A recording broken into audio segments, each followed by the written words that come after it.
So the question really is what puts you over the top?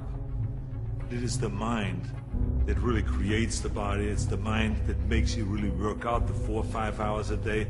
It is the mind that visualizes of what the body ought to look like as the finished product. I would always ask people, why do you want to be a champion? Or what do you want to accomplish? Why are you training? And they will, if a guy will get up and he will say, well, I want to train because I think that if I get muscular and I feel like I'm getting the kind of definition, then I maybe can enter a bodybuilding competition. I said, sit down. I said, if you think this way, you're going to be a loser. You're never going to make it because there's no maybe. You got to get up and say, I want to be a champion.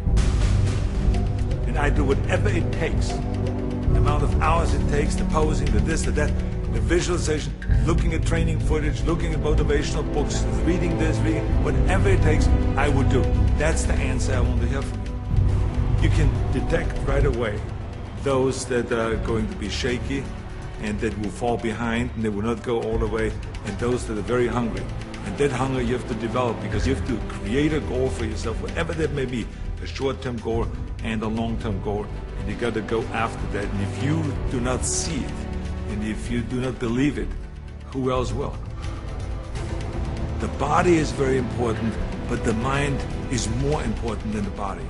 You have to visualize what that body ought to look like in order to make it win, because that's what creates then the will that you need to go to the gym every day, the will that makes you go into the 4 steps, the will that makes you go beyond and you do your 500-pound reps in the squats and you can't do another rep and your body is shaking. It's the will that makes you go one more time down and struggle up one more time. And so it's all of this, so the mental aspect that motivates you and that makes the difference between you being in the gym full of joy and looking forward to doing that extra rep and looking forward to doing those extra 100 reps in the sit-ups and working past the pain barriers.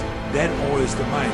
That's not the body. So this is why I think the body is very important, but the mind is more important.